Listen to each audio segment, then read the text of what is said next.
Frères, Mesdames et Messieurs les chefs de l'État, Mesdames et Messieurs les représentants des chefs d'État et des gouvernements, c'est avec une immense joie et profond sens des responsabilités que je prends la parole aujourd'hui à l'occasion de la première conférence internationale sur la forestation et le reboisement. Nous sommes ici à Brazzaville pour aborder l'un des sujets et l'un des enjeux les plus cruciaux de notre époque, la préservation et la restauration de nos forêts. Mais avant d'aller plus loin, je tiens avant tout à remercier Son Excellence M. Denis Sassou Nguesso, président de la République du Congo, pour l'accueil réservé à la délégation de mon pays. Mes remerciements s'adressent également à nos partenaires de l'Union africaine et des Nations unies qui nous soutiennent dans tout ce que nous sommes en train de faire pour la protection de notre environnement. Mesdames et messieurs, les forêts jouent un rôle fondamental dans l'atténuation et l'adaptation de la crise climatique.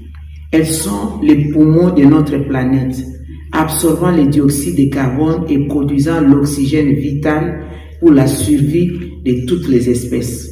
En RDC, nous sommes les gardiens de la deuxième plus grande forêt tropicale humide car membre du bassin du Congo, un patrimoine naturel inestimable qui abrite une biodiversité unique et fournit des moyens de subsistance à des millions de nos concitoyens. Cependant, cette richesse est aujourd'hui menacée par les effets du changement climatique, la destruction de la biodiversité, la dégradation des forêts et les activités humaines non durables. La protection de nos forêts est non seulement une nécessité écologique, mais aussi une responsabilité envers des générations futures. Pour relever ces défis, nous devons agir ensemble, avec détermination et solidarité. En effet, l'homme étant responsable de la déforestation, il demeure par ailleurs la solution, grâce notamment aux initiatives de la forestation et du reboisement.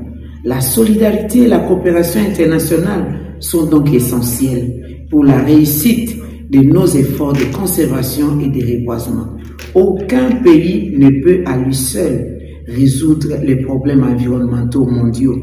Nous devons unir nos forces, partager nos connaissances et nos ressources et élaborer les stratégies communes. C'est pourquoi cette conférence de Brazzaville est si importante.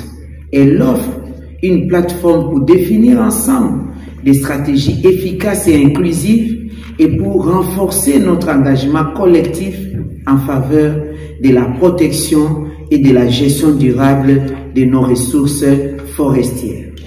Mesdames et messieurs, en RDC, les ressources forestières et biologiques sont confrontées à de multiples menaces et subissent une pression intense en raison des besoins de subsistance d'une population démunie qui manque l'alternative à leur vécu quotidien.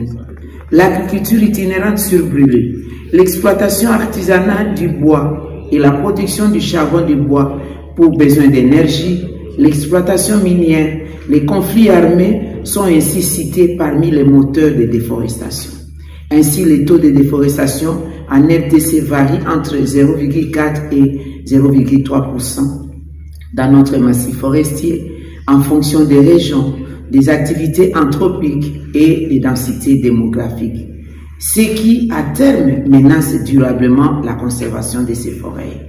Ici, je voudrais particulièrement insister sur l'impact négatif des conflits armés, notamment à l'est de notre pays, qui sont à la base de l'exploitation et du commerce illégal des ressources naturelles, engendrant de graves répercussions sur la survie des populations locales ainsi que sur les écosystèmes naturels et en particulier sur les forêts.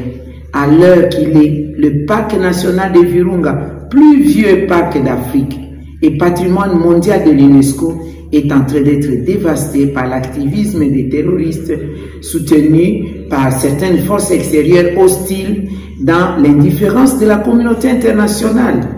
Les ressources forestières s'y trouvant réservoirs de grande biodiversité ne sont pas épargnées. Nous devons donc œuvrer pour la paix et la stabilité, car la préservation de nos forêts et la protection de notre environnement dépendent également de la sécurité et la paix dans nos différentes régions. Mesdames et messieurs, depuis 2014, la RDC s'est engagée dans le cadre des défis des Bonn à restaurer 8 millions d'hectares de forêts jusqu'en 2030. Pour y arriver, mon pays a initié une série de réformes ambitieuses, stratégiques, notamment la mise en place d'une plateforme nationale de restauration des paysages forestiers, l'exécution d'un programme national à l'initiative africaine de restauration, l'adhésion au programme TerraFound, la définition des cibles nationales de